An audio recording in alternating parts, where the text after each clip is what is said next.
नमस्कार,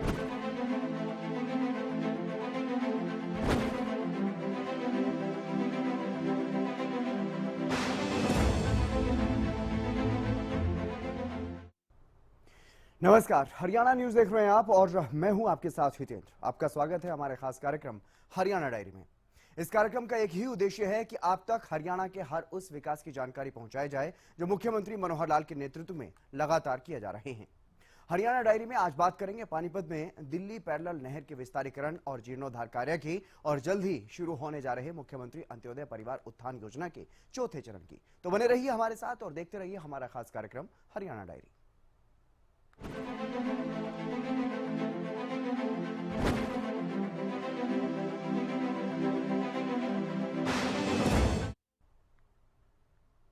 मुख्यमंत्री मनोहर लाल ने पानीपत में दिल्ली पैरेलल नहर के विस्तारीकरण और जीर्णोद्धार कार्य का शिलान्यास किया। दिल्ली पैरेलल नहर के विस्तारीकरण और जीर्णोद्धार कार्य पर 304 करोड़ रुपए की राशि प्रदेश सरकार द्वारा खर्च की जाएगी, जिससे पानीपत जिले के इसराना और पानीपत ग्रामीण व समालखा विधानसभा क्षेत्र के हजारों किसानों समेत दक्षिण हरियाणा के लोगों को भी इसका फायदा मिलेगा। कार्य को लेकर मुख्यमंत्री मनोहर लाल की तरफ से क्या कुछ कहा गया है, इस रिपोर्ट में आप देखिए।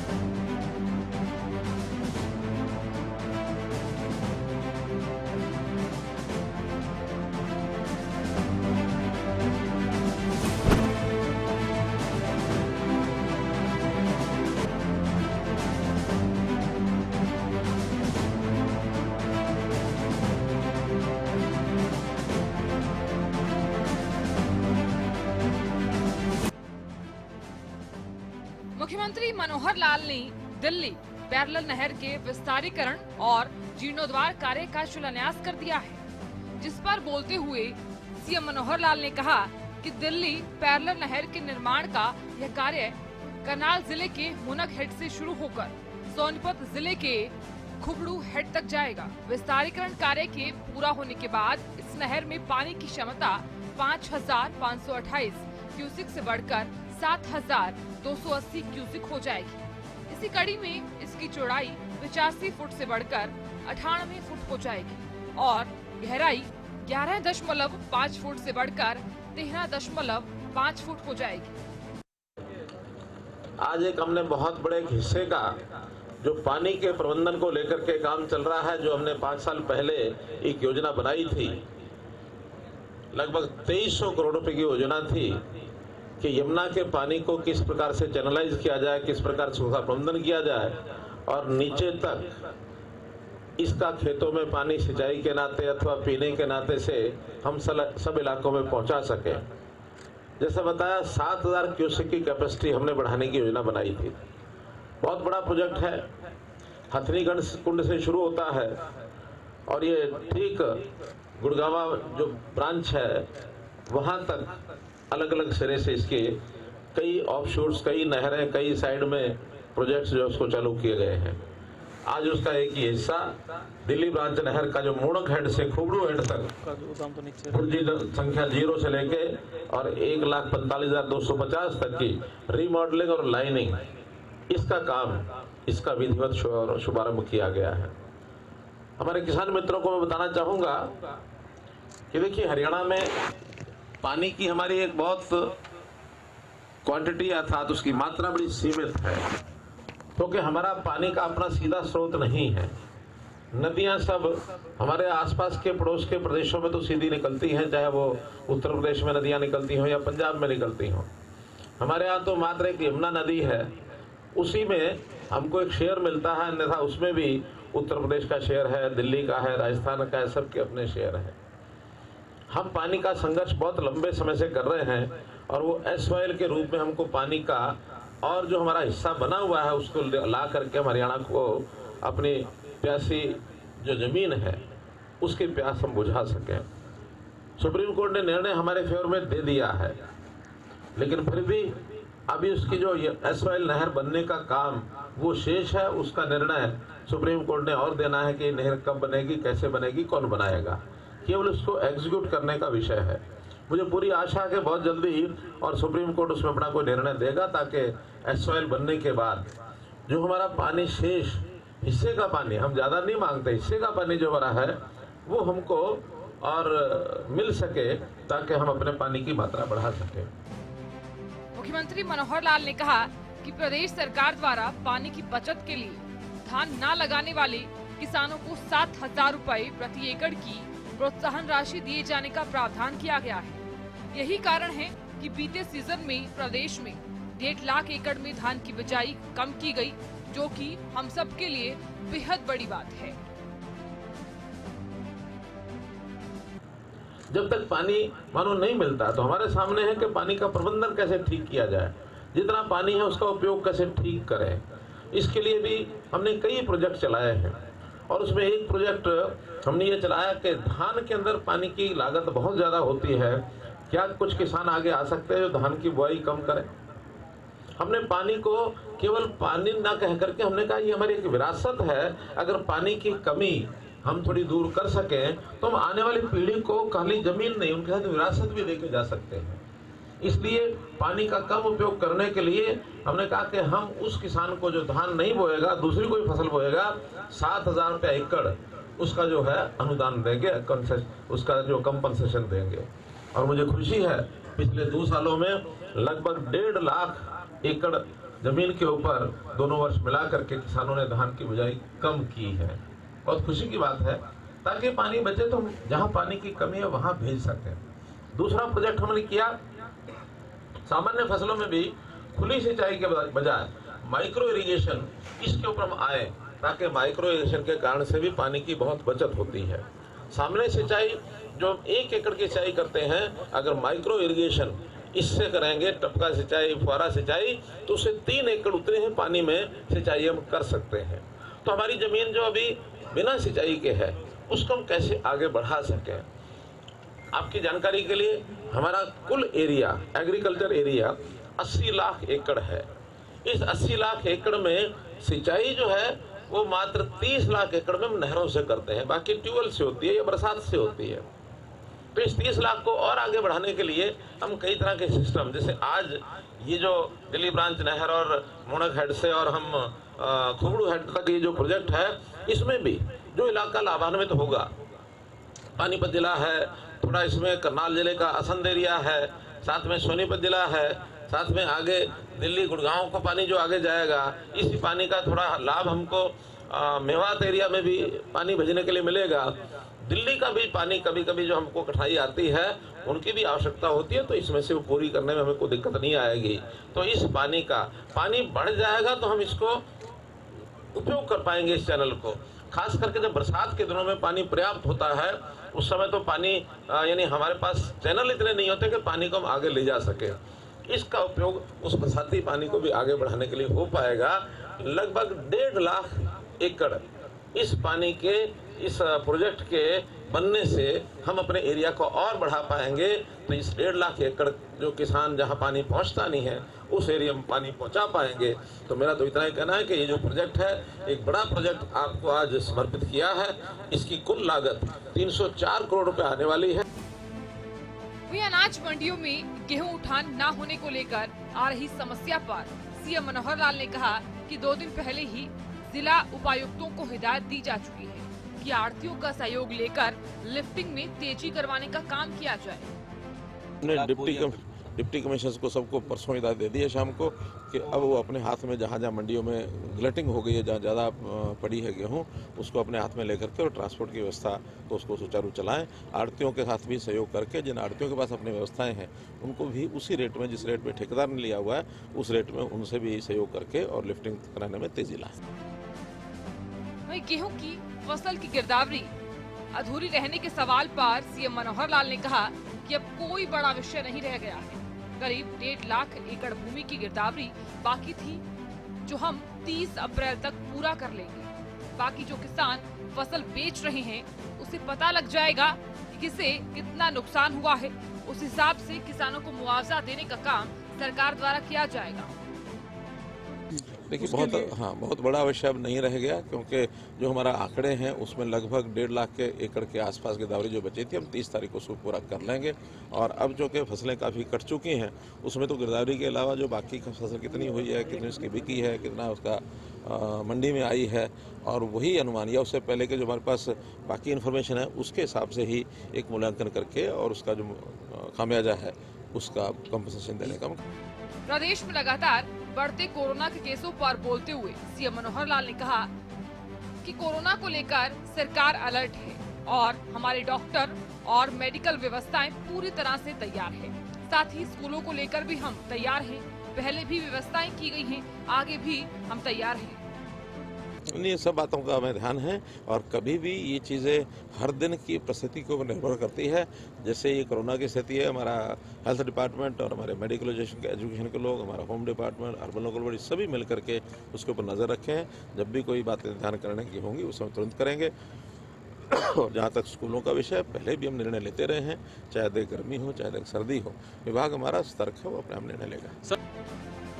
चाहे फसलों की गिरदावरी का विषय हो या फिर मंडियों में लिफ्टिंग की समस्या हो, इन सभी मुद्दों को लेकर मनोहर सरकार लगातार कार्य कर रही है और हर समस्या का हल करवाने के लिए अधिकारियों को निर्देश भी दिया जा रहा है। वहीं मुख्यमंत्री मनोहर लाल की तरफ से लिफ्टिंग को लेकर दिए गए बयान ने यह साबित कर दिया है कि मनोहर सरकार किसानों को किसी भी तरह की समस्या न आए उसको लेकर काफी कार्य कर रही है।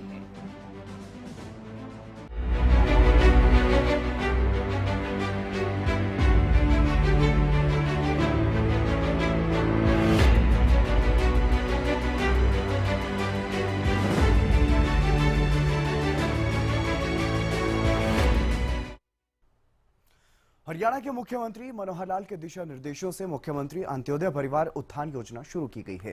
प्रदेश में अति गरीब परिवारों के आर्थिक उत्थान के लिए ये योजना शुरू हुई थी, जिससे ऐसे परिवारों का उत्थान किया जा रहा है जो बेहद गरीब हैं। मुख्यमंत्री अंत्योदय परिवार उत्थान योजना के अब तक 3 चरण काफी सफल रहे हैं और अब 28 अप्रैल से एक और चरण यानी कि चौथे चरण की भी शुरुआत होने वाली है। क्या है ये योजना और इस योजना से कैसे मिल रहा है प्रदेश के गरीब परिवारों को लाभ, इस रिपोर्ट में आप देखिए।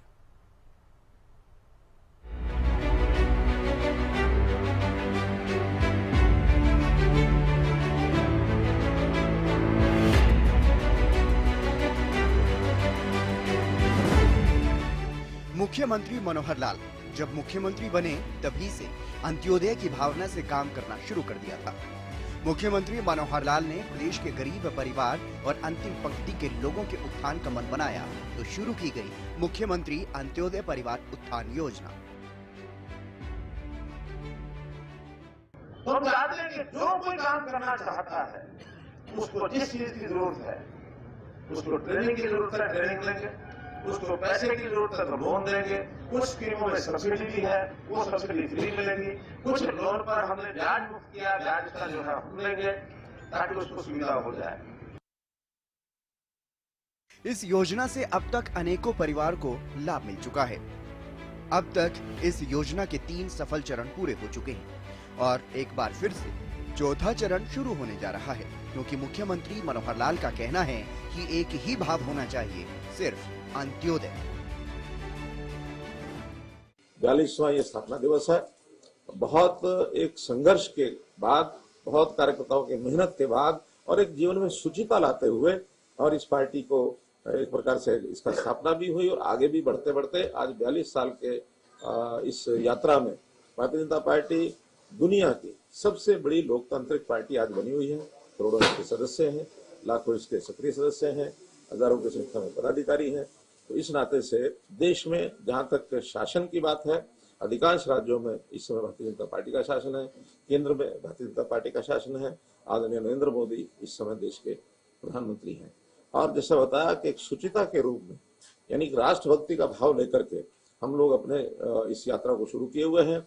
यह न परिवारवाद है, न किसी प्रकार का कोई व्यक्तिगत एजेंडा होता है। सत्ता को सेवा का माध्यम बना करके और हम लोग काम कर रहे हैं, चाहे वो केंद्र की सरकार मोदी जी के नेतृत्व में है या जितनी हमारी प्रदेशों में और सरकारें हैं, सब एक ही एजेंडा अंत्योदय। अंत्योदय अंतिम का उदय होना चाहिए। इसमें गरीब है, महिला है, अनुसूचित जाति है, बैकवर्ड क्लास लोग हैं, जो किसी भी कारण से मुख्य यात्रा में चलने से पिछड़ जाते हैं। प्राकृतिक कारण होते हैं, पारिवारिक कारण होते हैं, कुछ अकस्मात कारण बन जाते हैं। तो ऐसे, और कई बार तो जो शासन करता रहते हैं वो उनके साथ भेदभाव भी करते रहे। तो ऐसे सब चीजों को, भेदभाव को खत्म करने के लिए, उन लोगों को मुख्य धारा में लाने के लिए हम लोग काम कर रहे हैं। और भारतीय जनता पार्टी के इस अवसर पर मैं अपने जो कार्यकर्ता भारतीय जनता पार्टी के हैं उन सबको बहुत बहुत बधाई और बहुत बहुत शुभकामना देता हूं। आशा करता हूं इस यात्रा को सब मिलजुल करके आगे बढ़ाएंगे। बता दें 28 अप्रैल से चिन्हित परिवारों को अंत्योदय मेलों में बुला करके उन्हें विभिन्न योजनाओं की जानकारी दी जाएगी और उनके द्वारा अपनाई जाने वाली योजनाओं के तहत उन्हें ऋण मुहैया करवाए जाएंगे। ये जानकारी मुख्य सचिव संजीव कौशल ने दी। वीडियो कॉन्फ्रेंसिंग के माध्यम से विभिन्न प्रशासनिक सचिवों और जिला उपायुक्तों व अतिरिक्त उपायुक्तों के साथ मुख्यमंत्री अंत्योदय परिवार उत्थान योजना के तहत स्टेट लेवल टास्क फोर्स की एक बैठक हुई, जिसमें ये जानकारी दी गई। उन्होंने अधिकारियों को निर्देश दिए कि पहले 3 चरणों में जिस प्रकार की कठिनाइयां सामने आई हैं, उनका अध्ययन करें ताकि योजना का चौथा चरण सुगमता से पूर्ण हो और परिवारों को त्वरित लाभ प्रदान किया जा सके। उन्होंने कहा कि चौथे चरण में कौशल विकास प्रशिक्षण, हर हित स्टोर, वीटा बूथ इत्यादि योजनाओं पर विशेष फोकस दिया जाए ताकि राज्य सरकार के युवाओं को उद्यमी बनाने के विजन को साकार किया जा सके। इसके अलावा मुख्य सचिव संजीव कौशल ने अधिकारियों को निर्देश देते हुए कहा कि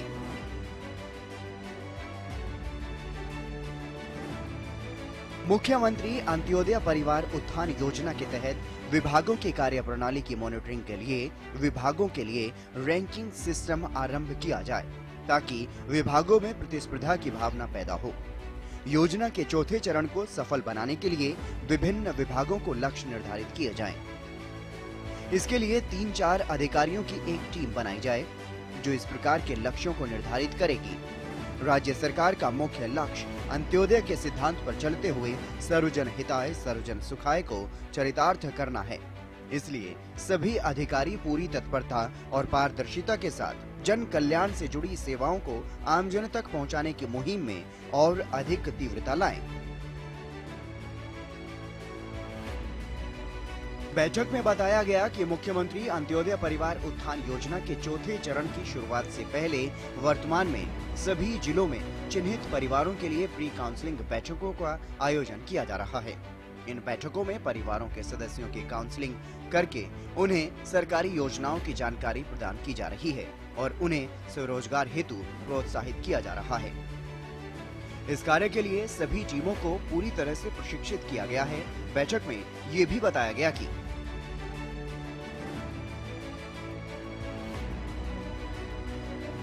योजना के तहत प्रदेश भर में 3 चरणों में 800 से अधिक अंत्योदय ग्राम उत्थान मेलों का आयोजन किया गया। मेलों के लिए चिन्हित एवं आमंत्रित किए गए 3,35,252 लाभार्थियों में से 1,37,738 उपस्थित हुए और विभिन्न ऋण आधारित योजनाओं, कौशल विकास प्रशिक्षण और रोजगार सृजन योजनाओं के तहत 76,000 से अधिक लाभार्थियों के आवेदन सैद्धांतिक रूप से स्वीकृत किए गए। तत्पश्चात 37,000 से अधिक लाभार्थियों के ऋण स्वीकृत किए गए।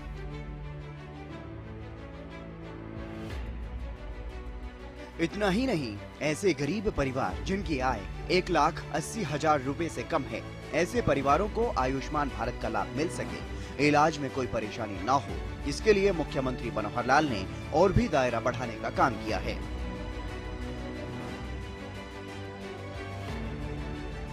से नीचे सब लोगों को आयुष्मान के अंदर जोड़ दिया है।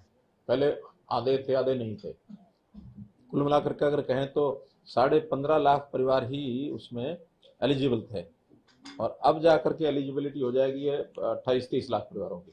इससे भी कहीं ज्यादा हो सकती है क्योंकि सारा जैसे ही उसका वेरिफिकेशन होगा उसमें सारे परिवार निकलेंगे, लगभग डबल हो जाएगा। तो बाकी सब केंद्र को हमने आग्रह किया है, इनको भी उसमें जुड़वाएं। वो SCC डाटा के ऊपर दोबारा से विचार करने के लिए तैयार हो गए हैं।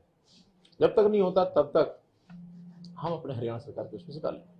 दिव्यांग को भी, जिसके परिवार की आय 3 लाख रुपए से कम है, ऐसे और 70% से ऊपर दिव्यांग हैं, ऐसे लोगों की अलग व्यवस्था इलाज की वो भी रखी गई है। 2 वर्ष में एक बार जो ये गरीब परिवार है इनकी निःशुल्क स्वास्थ्य जांच, और एक बहुत बड़ा काम ऐसा हो गया, वरना इसके कारण से लोगों को पता ही नहीं लगता कौन बीमार है कौन नहीं है, क्या तकलीफ है, थोड़ी तकलीफ बढ़ जाती है फिर वो परेशान होते हैं। और ये स्टेप मुझे लगता है कि सबको, इवन आयुष्मान भारत की जो कंपनियां हैं जो इंश्योरेंस करती हैं, उससे हो सकता है जब हम उसके बाद जाएंगे तो हमारे प्रीमियम को भी ठीक करेंगे, क्योंकि जितना खतरा ज्यादा होता है उतना ही आयुष्मान का प्रीमियम ज्यादा होता है। और जब हम चेकिंग उसकी पहले से करना शुरू कर देंगे, टाइमली अगर उनको पता लगेगा, तो वो हर एक प्रदेश की अलग अलग उसको देखते रहते हैं। हाँ, तो ये बहुत अच्छा है, हमने उसमें लेकर के आए हैं। मुख्यमंत्री मनोहर लाल का ये भी कहना है कि समाज में हर वर्ग को योजनाओं का पूरा लाभ पहुंचाया जा रहा है और इसके लिए 100 से ज्यादा ऐप और पोर्टल शुरू किए गए हैं ताकि पूरा लाभ लाभार्थियों तक पहुंचे।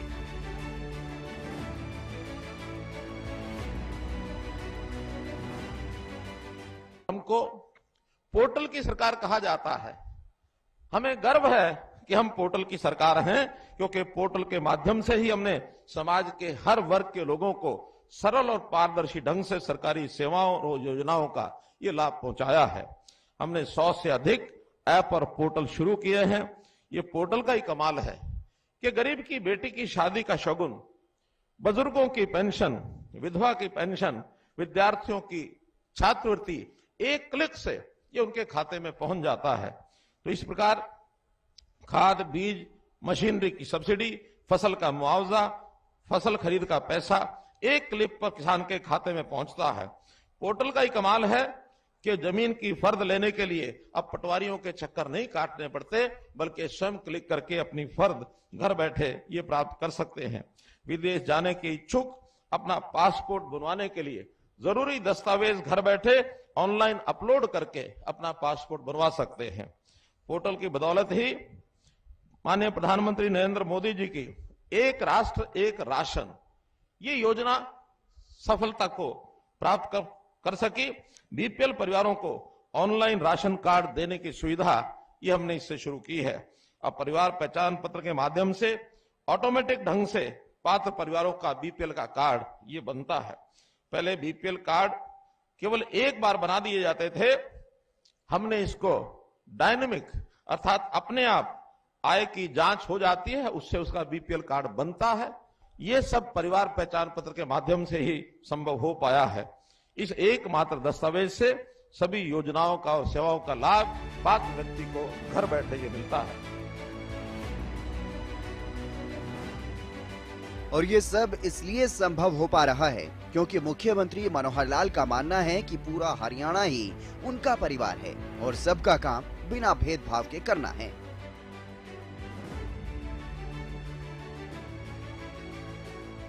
हरियाणा सारा अपना है, हरियाणा सारा मेरा है, मेरा 2.5 करोड़ जनता का ये परिवार है।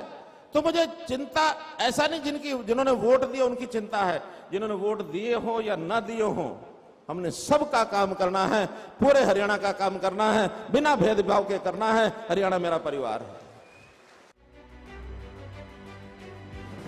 मुख्यमंत्री मनोहर लाल की इसी सोच की वजह से ही मनोहर सरकार की तरफ से मुख्यमंत्री अंत्योदय परिवार उत्थान योजना शुरू की गई।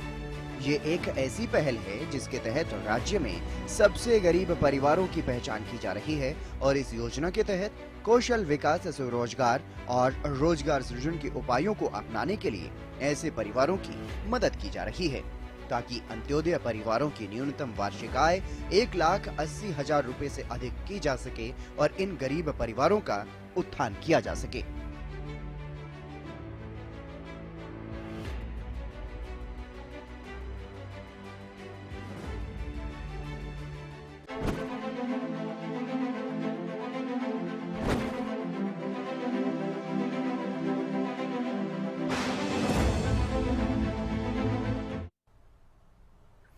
मनोहर सरकार में प्रदेश में बिना किसी भेदभाव के काम किया जा रहा है और मुख्यमंत्री मनोहर लाल के कुशल नेतृत्व में हरियाणा प्रदेश लगातार विकास की ओर अग्रसर है और विकास की इस रफ्तार में कोई गरीब परिवार पिछड़ न जाए, इसीलिए मुख्यमंत्री अंत्योदय परिवार उत्थान योजना के तहत अब मेले लगाए जाएंगे और ऐसे गरीब परिवारों की सहायता की जाएगी और उन्हें उनका भी उत्थान जो है वो किया जाएगा। इसीलिए तो हरियाणा का हर वर्ग सरकार के कार्यों से काफी संतुष्ट नजर आ रहा है, क्योंकि हरियाणा सरकार का एक ही मकसद है कि प्रदेश के अंतिम व्यक्ति का भी विकास किया जा सके।